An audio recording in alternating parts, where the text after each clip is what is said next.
You're listening to The Art of Imperfect Adulting. I'm your host, Amy Stone. Here, I share stories from real people navigating the adventure that I call adulting. Are you ready? Me too. Let's do this. Hello, friends. In this episode, I'm going to introduce you to my guest, Jacob Engelsman. We talk about career change and family. Jacob has a job and a specialty that I find super interesting. You'll hear how curious and excited I am about this in our conversation. He is a lactation consultant. So I don't have any statistics or data or charts on this, but it is my guess that there are not a lot of men probably working in the field of lactation. Just a guess. And so I share that with him. I share it with you. We talk about how he found his way to this career, like how that worked out. I think you're going to love that story. But wait, there's more. Jacob specializes in supporting a very specific category of folks. And I'm going to let you listen to the interview, to the show, to hear all about that. So let's do it. Welcome to the Art of Imperfect Adulting, Jacob Engelsman. Are you ready for a fun chat? I am. Thank you so much for having me. You're so welcome. I start all of my conversations with each and every guest asking them what part of the world they call home. So where are you today?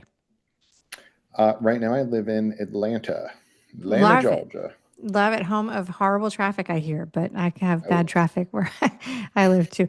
So, what is something that you love, not the traffic, or at least enjoy about the city or the town you call home? so one thing that so answer to the question is the food. Okay. But an interesting thing that I just learned about the food in Atlanta is that so we have some friends who just moved to Philly. Okay. And in Philadelphia, you can get chicken wings that are Atlanta style. And Oh, I did not know what Atlanta style meant. In my mind, my immediate assumption was that the wings were smoked because that's a big thing here. Atlanta style wings up north is lemon pepper, which is also a big Atlanta thing. oh, all right. That is, I mean, it is a funny thing how we have the regional food that doesn't always match with what the region actually is. One of my favorite things about that I've learned in the last couple of years is Detroit style pizza, which several of my friends who grew up in New York or in Detroit were like, that's not actually a thing. That's only like a, that's only a marketing technique. I was like, well, it's delicious. It's delicious either way. So I don't actually know, but I really did enjoy it. All right, today we're not talking about pizza or wings, although delicious. We're talking about a time in your life where you moved and you changed careers. And I am openly going to admit that one of the reasons I selected this topic to have you on the show is that when you described what you do for your new career, it's something that I was curious about. I'm very excited for this conversation. Are you ready to talk to me about all this stuff? Yeah, happily. Love to Yeah. talk about it. How long ago was it that you moved, you and your family moved to Atlanta? 9 years? Oh, so quite a while. You've been there, you've settled in. Yeah.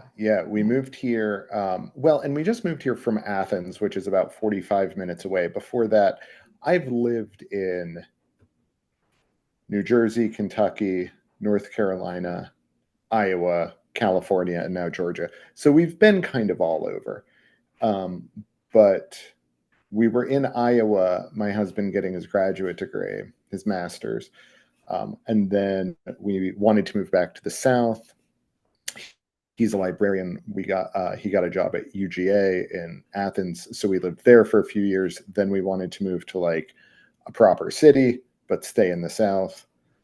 So now he's at a university in Atlanta, and yeah, so because me, uh, my and I don't know, are we intentionally burying the lead here on what my No, job we're gonna is? get right to it. We're totally gonna get my, right to it. But yeah, my so yeah, what inspired the career, move? So that's yeah, what you're talking about. That was my next question. So when you said Athens, I was racking my brain. So that's a school town.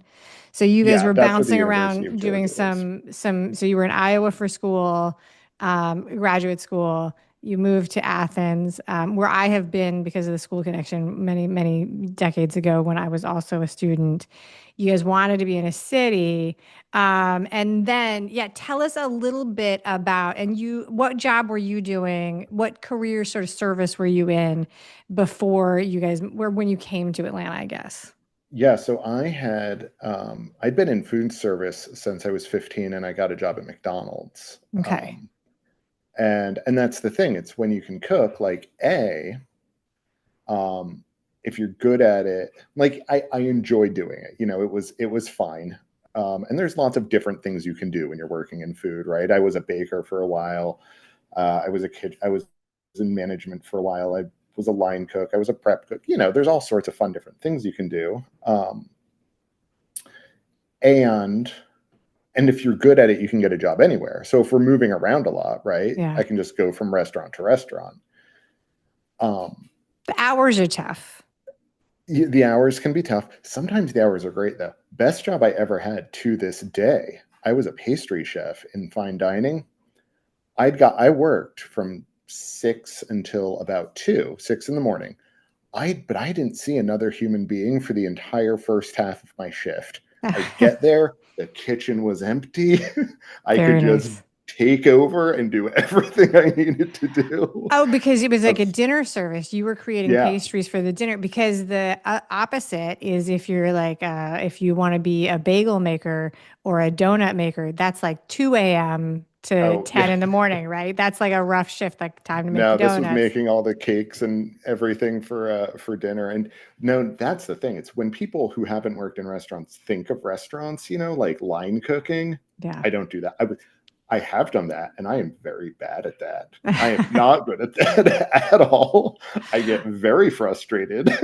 I get very yelly. I can see it. All right. So you come to Atlanta because you wanted to be in a city and then so yeah, I'm gonna ask you to share a teeny tiny bit about your family as you're comfortable doing because we're just meeting you and I today for the first time and Mhm. you're meeting the audience for the first time. So tell us a little bit about your family. You mentioned that you have a husband, so like and you guys live in Atlanta, like go from there.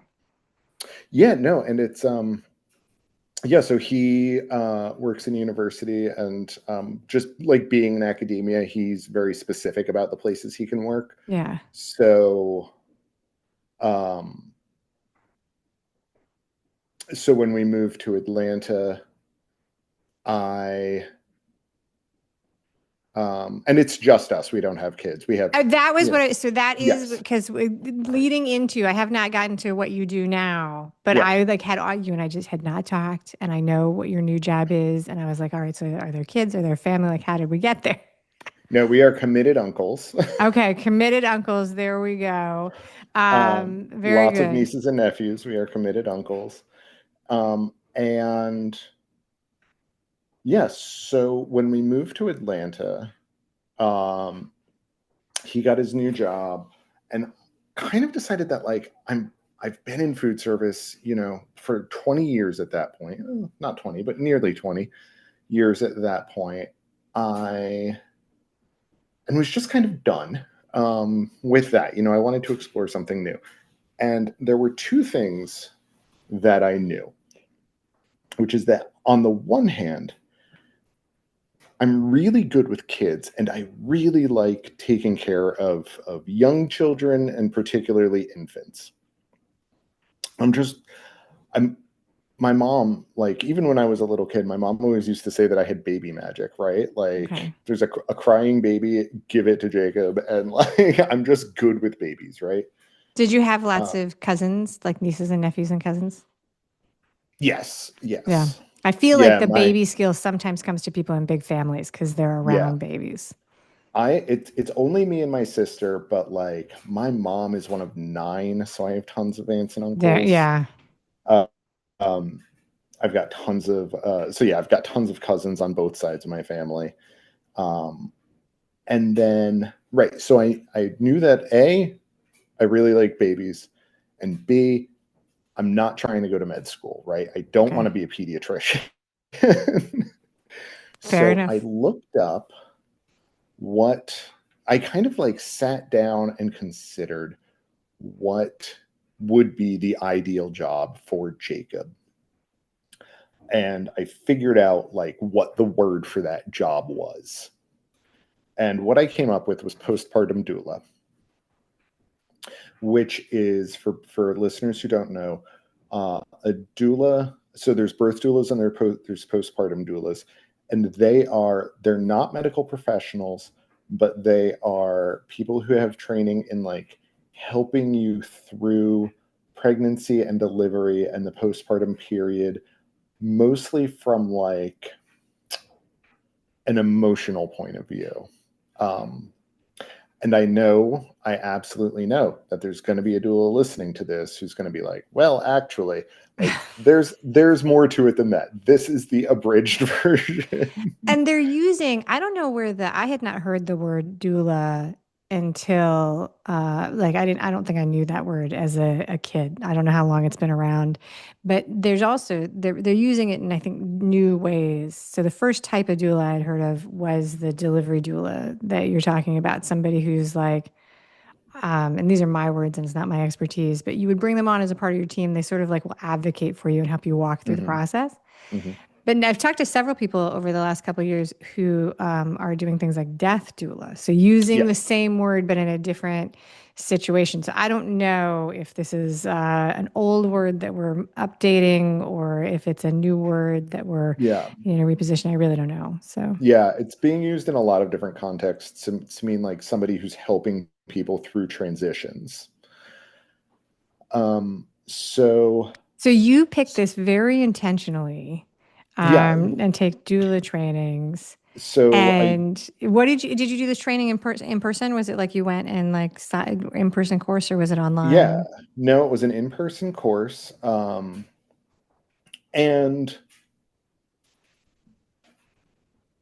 um, and it was fine. I mean, I feel like I kind of learned a lot about the process and about like the community. Atlanta has a huge birth worker community.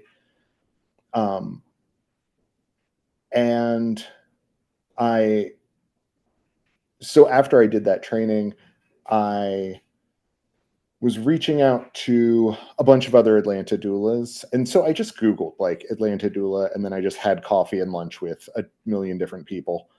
And I met one woman who owned a doula agency who was pregnant. And we got to be friends. And she asked me if I would be her birth doula. And I was like, yes, but I haven't done a birth doula training. And she's like, you've got 6 months. Okay. so so I did a birth doula training and I attended her birth, and I I never got certified. Hers is actually the only birth I attended. I realized like being part of this whole community and learning more about the job, that being a doula is not actually what I wanted to do, because being a Okay. doula is more like taking care. It's more like parent care than child care. Yeah, that makes sense. I was going to ask you like so like is you had, like what was the dream? And Yeah. so this is sort of the misalignment. I do have a question about you going through the training. I mean, Hmm. absolutely gender this in a super old-fashioned way just because it's the easiest way to have the conversation. So Hmm. I would, if you had said to me, Amy, have you ever met any men that are birth doulas? I would have said no. Like I think Sure. so. When you were going through this training, were you the only like male gendered person in the room? Like, tell me a little bit about this. Yeah. And that's the thing, is working like in my field now, like I am often the only guy in a Okay. room. Yeah, no, I mean, Yeah, so during like all of my trainings, I'm the only guy in the room. Or there's like one other guy in the room and he's a pediatrician. That's a thing about okay. that's a thing about my position now, is a lot of people assume I'm a doctor. Because which is just a statement on a co-ed room that they would make that immediate assumption, like the Right. one guy in the room has to The be the one only with the, yeah, not that you're not deserving of the thing, but as a woman who like, has grown up with that sort of, walk into a room and the person with the clipboard is the person in charge. That's not right. as surprising as it could be. Um, So yeah, that does not surprise me. I mean, were you expecting that? Were you ready for that when you chose to go down this path of training, or was it an issue ever in the community and the sort of as a professional sense?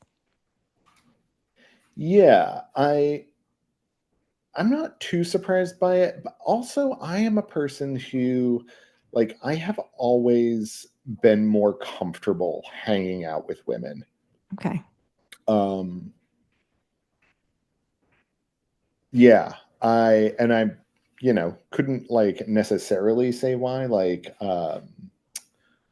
my parents are a man and a woman and have a happy marriage. Um, but yeah, so it's not like I didn't have male role models, but I don't know. I've just always been, yeah. Most of my friends have always been women. Um, Most of the audience of this show is women, so yeah. so I'm a cisgender woman, like so that's how I move through the world.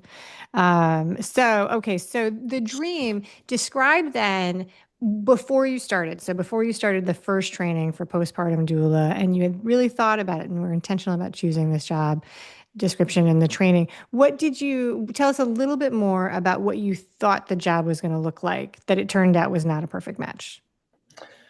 Um, I thought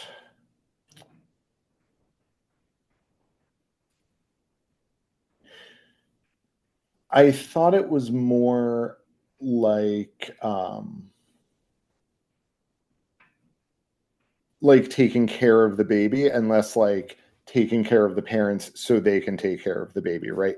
Postpartum doulas do a lot of like meal planning and cooking and cleaning and taking care of the house and helping out around there, organizing, helping the parents organize their life around having this new tiny human.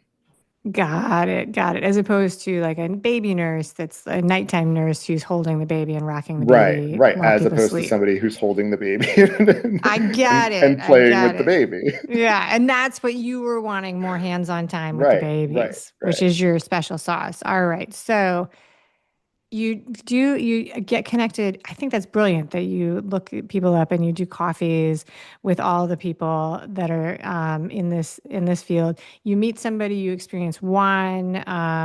We take part in one birthing doula. Hmm. Decide immediately that's not your gig.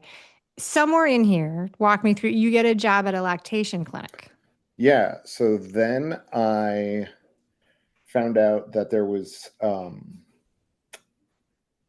a lactation clinic called Breastfeed Atlanta where, like, while I was talking to everybody, one of the doulas in Atlanta was like, "Oh, you should talk to Christy. She runs this clinic. She's great." So I was like, "Okay." So call up Christy, hang out with her. She she asks if I want to be her secretary. So my job is not, taking care of babies at all. My job is scheduling consultations, organizing breast pump rentals, and filing insurance claims, all of which are important skills. Still not playing with the babies though.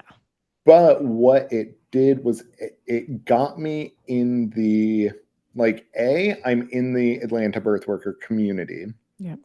and B, I'm in touch with families. I'm seeing families who just had new babies who might, uh, you know, need childcare, need a nanny at some point. Yeah. Yeah. And so I did, and so I was doing that part time, and I was nannying part time, which Okay. is actually what I really wanted to be doing. And that's really my day job now. Is I do a lot of nannying. Oh, all right. Very interesting. Okay, so that I can see how that worked out. So first of all, I just want to say, so I'm in Miami, Florida. That's my hometown. Oh, okay. I am thrilled to even find out that there is a lactation clinic in Atlanta. I don't know if we have one here in Miami because a couple decades ago, when I was a first time mom trying to figure out this whole thing, I was really kind of chasing down lactation consultants in like, baby massage classes and wherever they were doing their workshops and hospitals programs and stuff like that, but not a sticks and bricks like location, like this is where we go and we take care of it. And I'm thankful for all the resources I found, right? For sure. And so that is very, so you're in this clinic in all of that experience where this goes back to that sort of theme that I introduced with the training. In all of my chasing down lactation folks and being in lactation spaces, I never met anybody named Jacob or that present. There was no male secretary at the door, anything. This was like the red room of womanhood, like Hmm. nurses and mommies. The only he hims were wearing diapers in the room. Hmm. And so like I'm curious how did you get involved? How did you fit in with the lactation community? How did it feel? Like tell me how that worked out. Good. So I have a question for you. Yes. Can I curse on this show? You sure can. What's the reason for Okay. not like for having your own production company if you don't Right. get to make the rules, right? So the reason I asked is because when we were initially talking about me having a job at the clinic, Christy was like, "Yeah, I feel like it would just be feminist as fuck for a lactation clinic to have a male secretary." I mean, yeah, absolutely. With the, with the, because yeah, I totally see that. I mean, it could also be like, people would be like, hey, am I in the right spot? Like, who is this guy? My first experience with like somebody helping me with lactation was like in the hospital with like a nurse who like manhandled me and the baby like into place. And you can like nurse is not always a woman, but in this case it was. But it's like, it's like it is sometimes. I think it's a fascinating part of this that you have found and created a network and a job in such a crazily girl dominated space. Yeah. So when I was working in the clinic, after about like 6 months, Christy was like, "You should just get your certification because the certification to become a lactation consultant is not." Um, it takes about 3 years, I think, for most people. There's like 14 different college credits you need, and then like 90 hours of lactation specific education, which there are different sources to go through, and then 500 clinical hours, which I didn't realize Wow. at the time. For most people, the clinical hours are the hard part. Um, I was already working in a clinic. But that's a So, lot of hours. 500 clinical hours is, I mean, if you were to do 40 hours of full-time logging a week, I mean, it's a quarter, but probably how long did it take you to rack all that up? couple years, and we Yeah, would, we'd go through parts where like I'd work there full time or I'd work there part time because I had another gig or but yeah, like all told I worked there for a couple of years, and then there's a test that you take, which I my cohort to take that test, they only do it twice a year, was the first. It was during lockdown, okay, and so we were the first people to take the test online because it used to, like, there are specific testing sites. sure. So we were the first people to take it online, and that was a thing about lockdown, actually, which is like weirdly beneficial to the lactation community, is we learned that a lot of lactation support can be done telehealth, right? Like, unless Yes. there's something specifically wrong with the parent's like chest tissue or with the baby's oral anatomy, right? Yeah. Um, then most lactation support can be telehealth. And before that, when I was doing my clinical hours, if a person couldn't come into the clinic, we went to them. Like, telehealth was extremely rare until like one day we all figured it out. Which is, I mean, that is the overall, in my opinion, hidden blessing of lockdown that we did take these things. Because when you are lugging around a 6-day old baby trying to figure out if they're, if they're actually eating, from this system, that is a project. Nobody feels good. Nobody is having a good time in that trip. Right, right. And so if somebody had offered to, actually, that's an interesting question. If somebody offered to do telehealth the first time I was reaching out, I don't know because I needed them to like they needed to coach me through my confidence of like this kid is. we're talking, 3 ounces of, I couldn't tell the diapers were wet, nothing. I needed somebody to Hmm. really bolster my confidence that the baby was not starving. And so I was happy to make the trip, but I'm happy for telehealth. It also, though, when I asked, did you do it in person or remotely? Being able to train people remotely really opened up education and connection from between and to what we now call marginalized groups, people who would have not participated if they had to come in person or they were out of town or whatever. So, but you did do this training in person, and I give you a gold star because I love the visual of my mind of you walking into the very first postpartum doula class, like a room full of women, like, hi, my name's Jacob and I want to be a doula. Hmm. I think that would be Hmm. great. Okay. So you go through this, you're doing clinical hours, you're also being a nanny. So this is like Yeah. you are enmeshed in this family starting sort of period of people's lives. Yeah. You come into the birth worker community in Atlanta.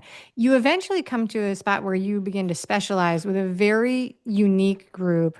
That's probably a very not the best word to choose of people who need support in lactation. Tell us about how that came about. Yeah. So when I was doing my lactation education, so like I said, we need 90 hours of lactation specific education. I got mine through an organization called Childbirth International.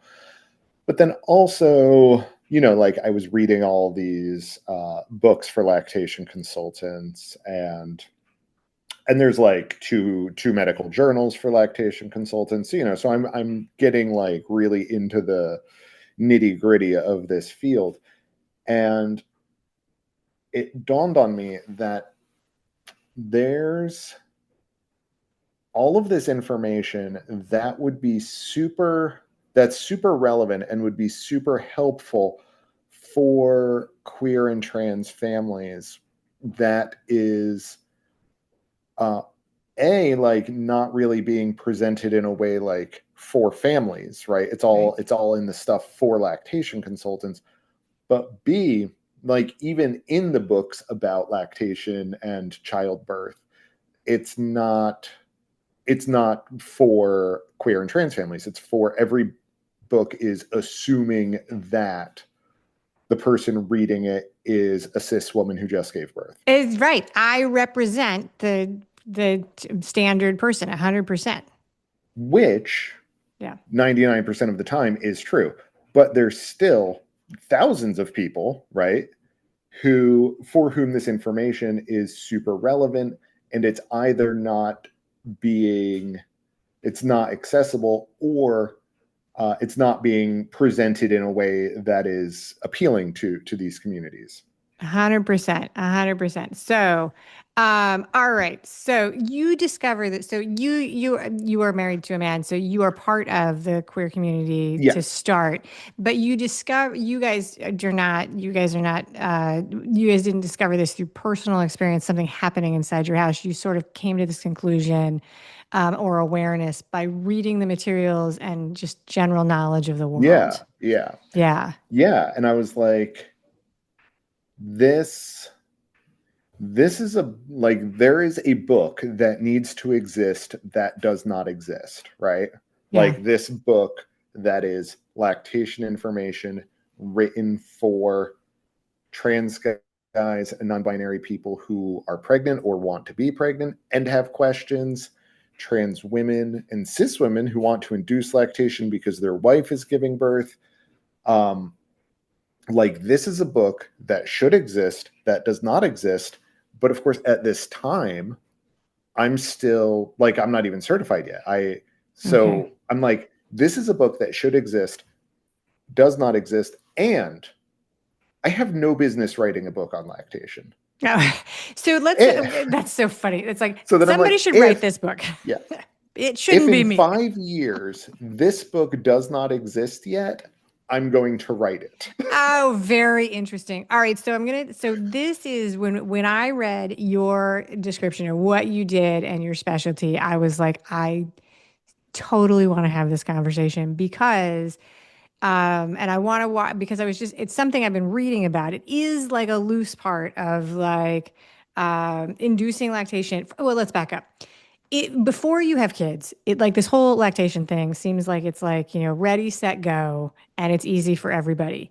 And the reality is that for modern women who do not spend a lot of time around families and aunts and uncles, for many, many people and who are going through the process, I shouldn't have said women, I should have said people who are going through this process, it's a daunting, unfamiliar sort of process to get the baby to eat, to make it work. I had a pretty easy experience overall, and I thought it was hard. I only know that mine was easy compared to like the hardships that other people go through. And I start this whole process like being like, yay, breastfeeding and lactation, but also just like babies need to eat. Like I'm really open about all of that sort of thing as a concept. But they do touch on the books that I read. There is this awareness that lactation is not actually always directly attached to growing a human being inside your body. And like, but I've never met anybody or had the chance to talk to anybody who has actual experience in it. It's just like a little paragraph in a book. That's it. Right. Yes. And so I want to talk. Let's walk through the audience who's like, "What are you talking about, Amy? Like, what is the biology here, right?" So all human mammals are born with mammary glands, is my understanding, Yes. right? Like we all have them. Then, if you are a human who grows a new baby inside your body, a little newborn, the idea is that this process, the hormones, usually kick off and you are able to feed the baby through lactation. Sometimes it's more complicated. That doesn't work for everybody. And that's when lactation consultants come in. But sometimes people want to kick this off when they have not grown a baby in Hmm. their body. And this is something that you have actually worked with people and you specialize with the queer community. But the other community that I've heard of that wants to do this sometimes is adoption when they're Yes. adopting. So many people I've talked to Yeah. about inducing lactation are like, I wish I knew that was an option when I adopted my child, Yeah. however many years ago. Um, yeah, well, and that's the thing that I don't want to change the subject, but I do just want to mention this. Basically, everything I talk about, like in reference to queer and trans communities, also applies to cis communities, right? Right. Like most mastectomies are cis women, not just trans guys having top surgery, Right. Like Right. lots of cis women are on hormone treatments. Yes. Like No, everybody over the age of 50. Yes. so like right. And women over the age of 50 can induce lactation if they really want to. So yeah, so there's all right. So this is your special. You do specialize with queer families, and let's talk about like so. The idea is that as someone who is a doula and a lactation consultant, you're helping families and a community of people who are really marginalized. Is an excellent word for this because they're outside the standard concept in the books and on the, ads in Target for, what newborn shopping looks like. And you're helping them in give us some examples of how this works. So most of the time when somebody wants to induce lactation, they so most of the people that I'm talking to have a spouse who's pregnant or a Okay. partner. And so they know when the baby's coming, right? Okay. Their partner just got pregnant. They have a due date and they want to induce lactation so they can also, take part in that experience. So this is a family where you'd have they're hoping that they'll have two parents who are able to breastfeed. Yes. Yeah. Okay. Wow, that would be helpful actually. Yes. Um, Having been in a house where only one person was able to breastfeed, having someone to pass off to, yes. right. It does mean that both parents will need to do some pumping, right, in order to Okay. like maintain a full supply. But yeah, there are pros and cons to it. But yeah, for some families, it's really important that both parents share in this. And so in those cases, when you have a baby coming, when you know the date for the baby, or for example, if there's like a surrogate or an open adoption, Oh, something like sure. that, A surrogate. Another then opportunity. Yes. yeah, Okay. Just I didn't think then about that. usually what parents will do is they will step one is to try to trick your body into thinking you're pregnant. So usually that means taking birth control pills, Okay. skipping the placebo week, and not for the entire time, right? Usually just for like 3 or 4 months. And then so you try to trick your body into thinking you're pregnant, and then convince your body you have a hungry baby. Okay. So you take birth control pills for 3 or 4 months, and then stop taking them and immediately start pumping. And it's the pumping that mimics what the baby would do. And yes, Right. pumping is the most important part. People, because a lot of people want to do this, but they don't want to take any pills or take any medications, which is fine. But yes, pumping is the most important part. So I've had people say to me like, "Oh, I can't induce lactation because I had a hysterectomy," and I'm like, that is fully irrelevant to lactating. Like the presence of a uterus, the presence of ovaries does not matter at all in the context of lactation. Um, I think for a lot of people who may never have thought about it or had like a late night conversation about it, that's kind of a bombshell piece of information. Because I think that most people tie it directly to those organs. mhm, yeah. Yeah. But no, and so with that in mind, trans women can also induce lactation. Um, in theory, cis guys can. You don't hear about it a lot, mostly just because I feel like there's not a lot of overlap of like cis guys who want to. Um, but yeah, I always phrase it as in theory, cis guys can. Yeah, I mean that's the late night like theoretical conversation. You've had too many drinks and you're talking about this with your friends is that, if a cis man was in a forest and found a newborn, like that in theory they could develop and feed the baby. I don't know if there's ever been a case of it, but yeah, like the biology is there. The mammary glands are present. Yeah, and the hormones are not present in like the required amounts, but yeah, like in uh emergency situations, like you were saying. Yeah. There's always that sort of possibility. And sorry, I've got a You've got a ambulance driving by. siren. Yes. And then with cis guys who are interested, because I've had a few contact me about, they're interested. I'm like, you're absolutely going to need to take hormones, right? Like, Yeah. and a lot of people too don't realize that if you have ever lactated in the past, you'll have an easier time of it. Well, Um, so one of the things that I had never thought about until it was like so is the old fashioned concept of like so one of the things is right back in the old days like women would like there were wet nurses mhm, and there were people like so now we're very particular that like there's a relationship between the person who had the baby and feeds the baby. But I think in olden times, never lived there, don't actually know this to be true, but there were like wet nurses that were mhm. sort of lactating well past, like, because they didn't have any formula or anything like that. So you were Yeah, either going to feed goat milk or, water, or there was somebody who was, so people I think were lactating for a lot longer time because it was kind of their job. yeah, yeah. Wet nurse was yeah, like a full on profession. Right. And Like my because job that's is the to thing, feed babies.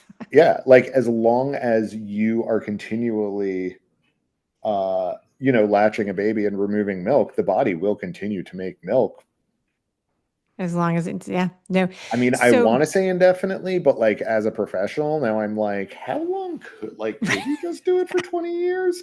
I don't have But any idea. probably. Right, like maybe. So let's talk about some of the. So we talked about some of the because you wrote this book. So you 5 years go by.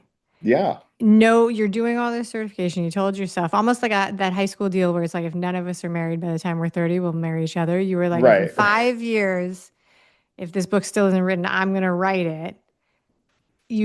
Like 5 years go by and you're like, Yeah. shoot, nobody wrote it. Now I have to So write this book. the whole time I'm kind of like outlining it and writing articles for magazines, right? So like I'm getting some writing experience, right? Getting some writing chops and developing a little bit of a name in certain circles. And then after I got certified, I yeah, I the book still, there's been like one or two other books while I was researching mine, and I honestly can't even say if I learned about it before or after I got my book contract, but like a year or so before my book came out, another book called Feed the Baby by Victoria Ficelli came out. Um, and and it covers a lot of the same information. But that being said, like just because there's one book on the subject, I didn't feel the need to abandon this Right. project. So, and I actually interviewed Victoria for my book. She's a gem. And so yeah, so while I was doing the research, I found a book called Supporting Queer Birth by AJ Silver. And I was like, okay, the people who publish this book are going to be the people who publish my book. Like Yeah. that's this Yeah. is a one-to-one here. So yeah, so I sent my proposal out to Jessica Kingsley Publishers, and yeah, and the first people I sent my proposal to picked it up. Here's the thing that I didn't people I realized people don't know about writing a book is that if you want to publish a novel, you write a novel and then get it published. If you want to publish a nonfiction book, you write a sample chapter. So Yeah. you don't have to write the whole book. So yeah, so I had a good sample chapter, I had a good introduction, a good sample chapter, a good outline, a good solid table of contents idea, which of course by the time the book's actually published, everything's completely different, As it but good goes. enough to get the book contract. Yeah. And yeah, and I sent it to Jessica Kingsley, and they were like, "Yes, absolutely, we want to publish this book."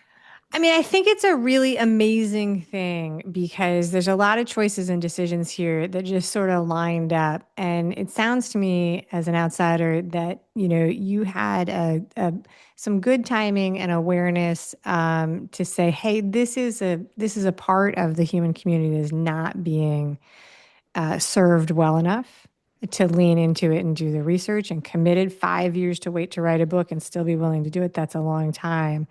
We've talked a little bit about it, but I'd love to give you a chance to talk about some examples and the people who, for some of the people who are in these groups will already know, but it's important to name and claim like the people who can be supported by this book and by this project. Like not all families are heteronormative at all. So let's go through like some of the people you mentioned, trans men, which I think your word you call it trans dudes. Is that the way you describe it? I'm sorry. You say how do you say trans men or trans like so? I think you said Oh trans yeah, men. Yes, yeah, trans men in general, trans men, non-binary people. yeah, Um, yeah, so I think I think there's a lot of surprise in like uh, cisgender heterosexual communities that trans guys do want to give birth, like yeah, that there is any overlap between people who identify as trans men and people who want to give birth. But it is not as uncommon as some people probably suppose. And that being said, these guys tend to have a lot of questions and concerns about Yeah. lactation, which most people who are getting pregnant do have a lot of questions and I concerns did, about I lactation. did. Yeah. So, But also, they want to talk to somebody who is going to recognize them as a guy, yeah. um, and also, um, there are very specific questions like, when can a lot of people are like, when can I start taking testosterone again? Because when you're Okay. pregnant, you have to stop taking testosterone. That is a point blank thing. Um, Oh, see, I would but never even, I've like, it's the thing, I've never even thought about it because it's not, yeah, but yes. and Yeah. and there was a big assumption for a long time that testosterone was going to be antithetical to making milk, which it's really not. Oh, interesting. Okay. Yeah, this is kind of an interesting thing where, so it was kind of assumed that testosterone would inhibit milk production, which sometimes it does, sometimes it doesn't. It seems to depend a lot on the person. But there was also an assumption that testosterone would get into the milk supply and be bad for the baby. Here's the thing about that.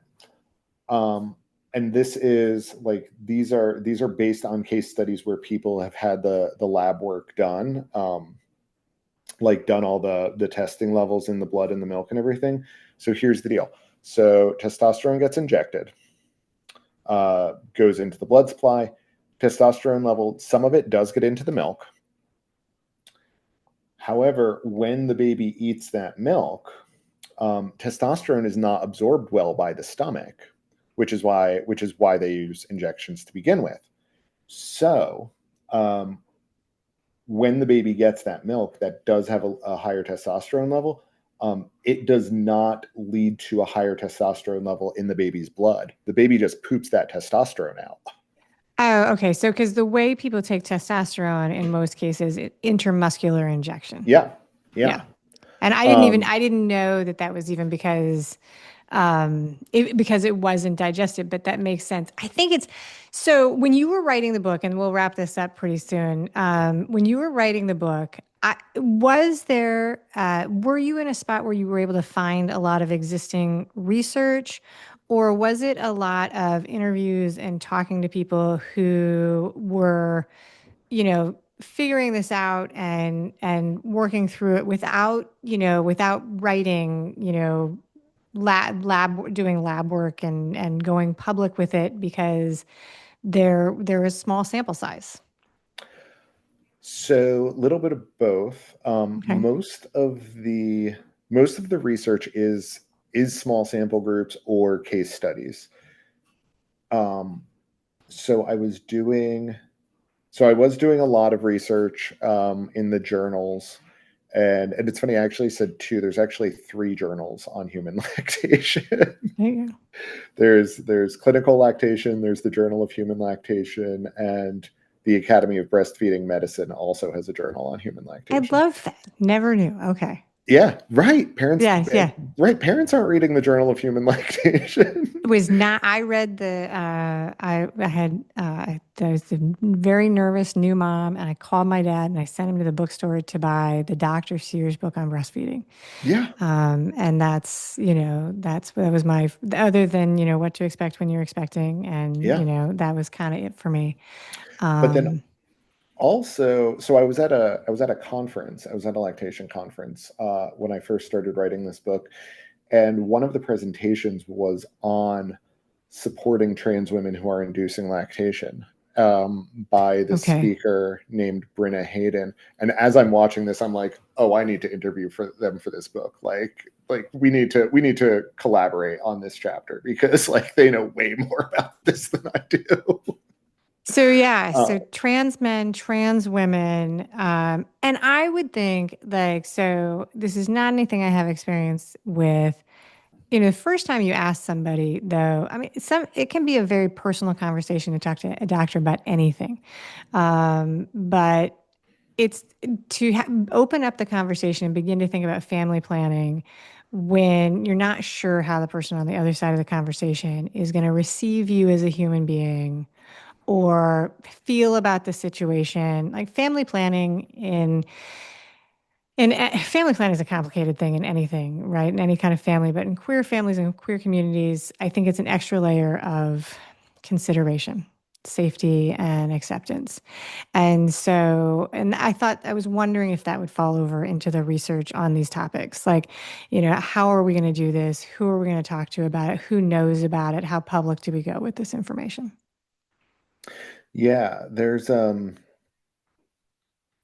a lot more of this research being published right now, but also there is a bit of pushback from lactation communities because this has historically been such a very specifically like feminine space, Yeah. that um,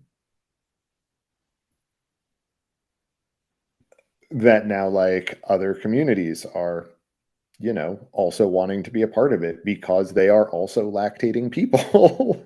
Yeah. They want, they want to be in on this. And I think one of the things that's important to stress in conversations like these is that like I'm not telling anybody to change their language about anything or to change the way they do anything, right? I'm asking people to like basically be nice, like if you Yeah. don't feel comfortable, if a lactation consultant doesn't feel comfortable working with trans communities, like that's fine. Like just know somebody who you can refer them to, right? Like Such an important that's piece. Yeah. literally the bare minimum, Yeah. right? Just be like, because And that's the also, thing. though, so important. It's like, you walk into a chicken restaurant and you don't want to eat chicken. You're like, hey, where can I find a hot dog stand? That's like really helpful. Really, really helpful. And on the other hand, what's not helpful is, and I used a goofy example because it is so ridiculous, happens all the time in medical services where you're like, hey, I have this problem. And the person on the other side is like, oh, yeah, that looks terrible. I don't do that. And that's the end of the conversation. It's back on you to do the research to figure out, who can I find? So, the fact that you wrote this book, the fact that there are three books, the fact that you are helping people, that there's the chance that somebody would walk into a room and be like, hey, this is what's going on in my life, that somebody would be like, I know someone you can talk to. Right. Well, Yeah. because that's the thing is if somebody contacts me with a lactation, they have a lactation support question, and it's because their baby has a cleft palate or something, Yeah. right? Like that is outside of my skill set. So I'm going to refer them to somebody else. It's not because Yeah. I think there's anything wrong with babies with cleft palates, but it's Right. like that is a specialty that I am not suited to care for. Yeah. You need to That's a, talk to this person. right. No, that's yeah, no, absolutely. So tell us a little bit about this has been a long project for you. You knew from your own experience that there were people who would benefit from this information or writing this book. Now having published the book and it's been out there in the world, why do you feel that this topic and this book and the work that you do as a lactation consultant for queer families in all of their different forms is important?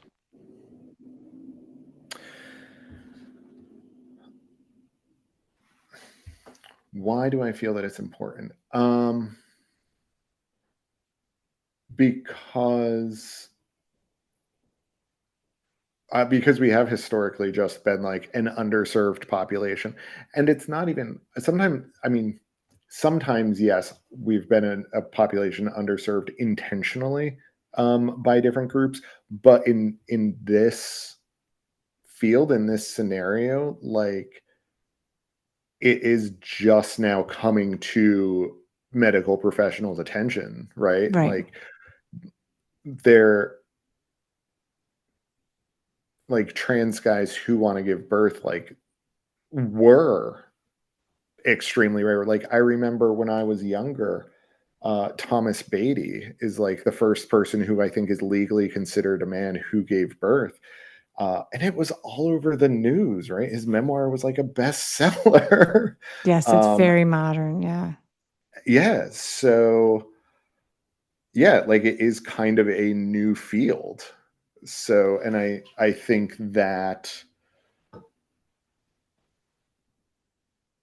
yeah, uh we can't let this like fall by the wayside, I guess is a Yeah, I mean, I would agree with you. I bet you there are plenty of people who could take an opposite position. But I think that one of the great benefits of being alive in 2026, where information is at our fingertips and, information zaps around the world very, very quickly, is that we can do, hopefully, as a community, as a humanity, a better job of creating pockets of information for very specific subspecialties.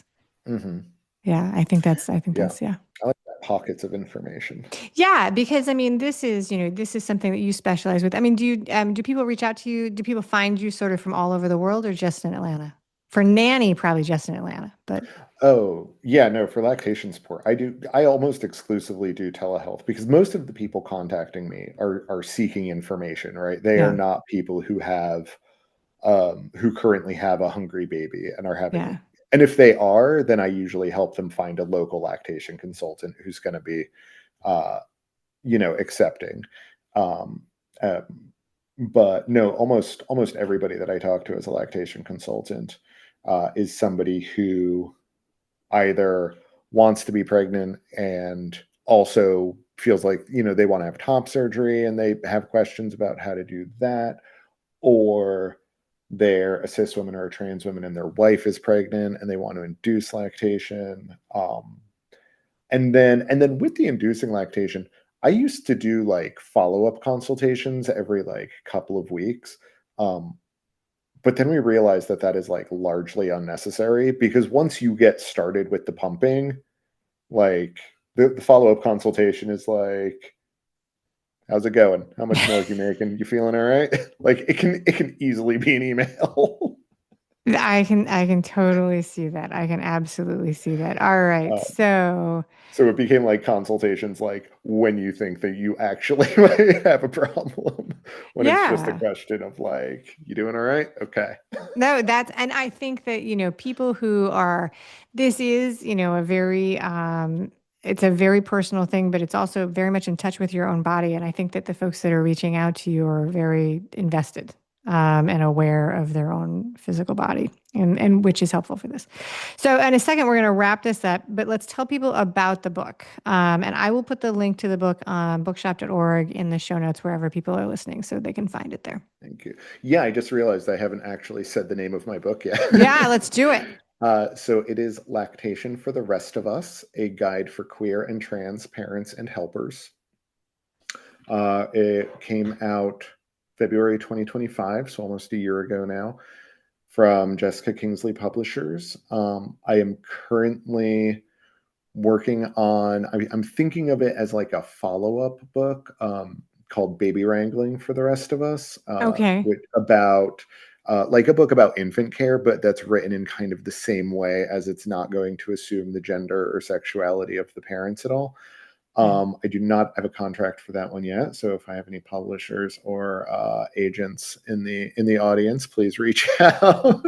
100%. No, there are definitely some small imprint publishers who've been on the show who will be hearing this and all of those things. All right. So, lactation for the rest of us. I love this interview and I love this story. All right. Are you ready for the wrap up questions? The fun wrap up questions? Yeah, absolutely. Hit All me. right. Let's do it. What is one way that you find and make new friends or community in 2026? It's brand new 2026, so you could think Right, about right. 2025. So my husband and I play a lot of games. We're big board game people, Okay. big role playing game people. I was gonna see the follow-up question is, do you mean Scrabble or do you mean like the No, more complicated? uh, Dungeons and Dragons people. Oh, very nice. I just watched with my college age kids the finale of Stranger Things. I hadn't watched any of the original. I didn't realize it was based around a Dungeons and Dragons story. we So, I watched like the first two seasons of that, and then I don't know, kind of petered out. Well, we might be the part I didn't watch any of it. We might be a little old, you and I, for it to tell you the truth. But I did very much enjoy that Winona Ryder is one of the adults in the story, and so Yeah, yeah, it's supposed to be happening in the 80s. So I was having in the hour and a half that I watched, like with my kids, I was like having like nostalgia moments from like from Heather's and all of the other fun things. So, Heather's. yeah, exactly. And what was the one where she was on the TV things? Is that Reality Bites? Is that the name of the movie or is that something else? Reality So, Bites was a show. Reality Bites is a show. What was the one where she wants to be in the videographer? She has like an existential crisis as like a new college grad. I do not know. Okay. All right. So that was that. So very good. So gaming. Do you guys host game nights?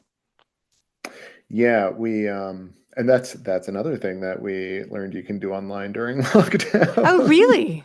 Yeah. Yeah, just Zoom. We just Zoom what's the word, conferences. And I had no idea. Of course, that would work. If everybody has to have their own pieces. I tried to get my family to do they were like, "What do you want for the holidays?" I was like, "I want family Catan," and they were like, "No, rejected." what? No, that's the No, they greatest don't. game. Yeah, I have an equal split. Like half the family likes to play games, and the other family is like it's torture for them. So we don't always do it. All right. Do you read and or listen to books? And if so, can you share the last book you read or listened to that you liked? Yeah, so I'm a big reader. I listen to podcasts, I read books.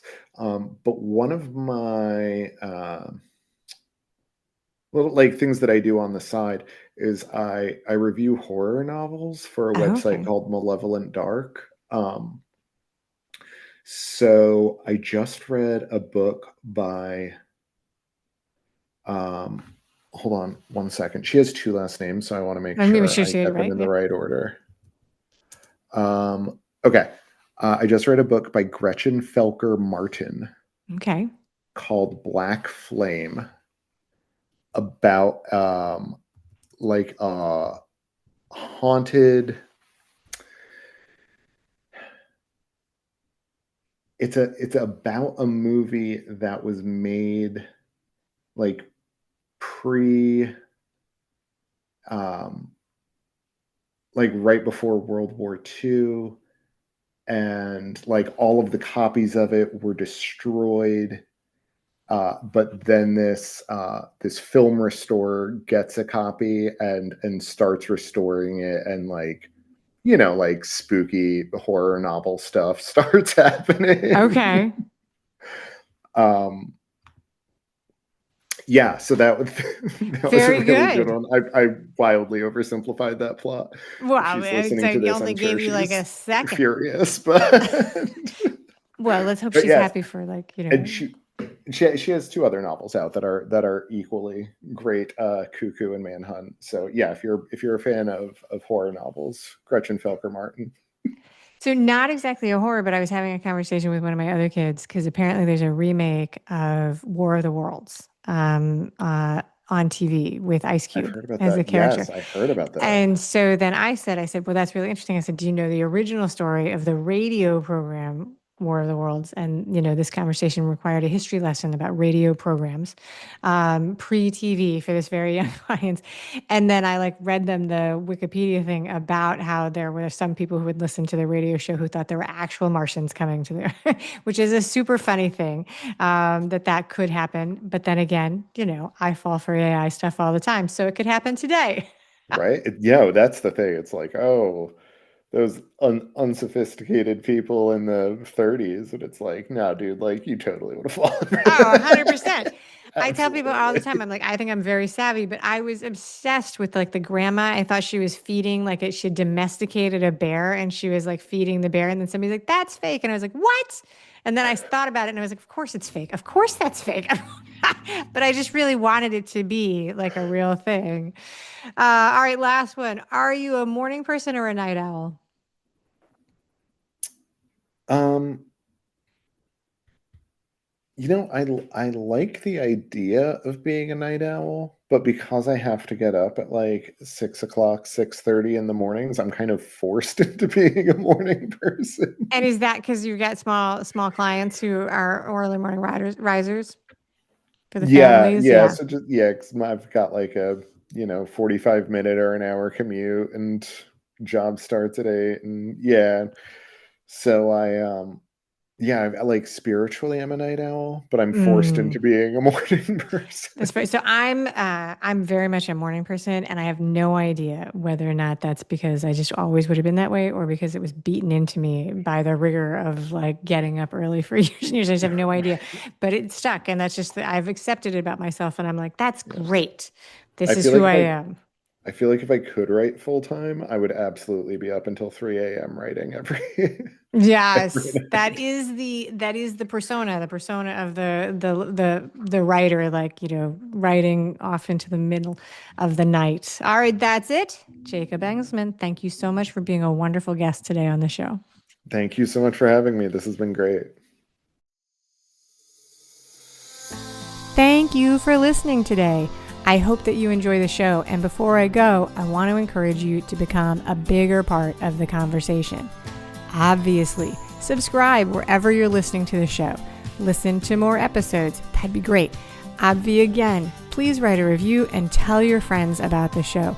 That truly is a great help for getting the show in front of new people. Okay, but more fun for you yourself, head over to imperfectadulting.com and join the email community. You'll get some free stuff right away, and that way you'll begin to get the emails about the podcast. This includes the links for the special offers from the guests, and it's the only way to get that. Also, if you aren't in the mood to listen, I actually include an article directly in those emails. Whee! Now, if you love this and you crave more time with me, Amy, as a coach, a mentor, or just adultier adult, numero uno, check out The Village.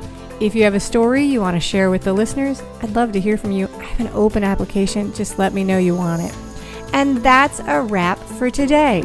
Until next time, remember, the journey is the destination. Ralph Waldo Emerson said that, not me. Well, until just now, I did just say it. But what I want you to hear today is that if your adulting journey isn't going the way you expected, that may not mean that you're lost. It may just mean that you're on your way. This is Amy Stone, signing off.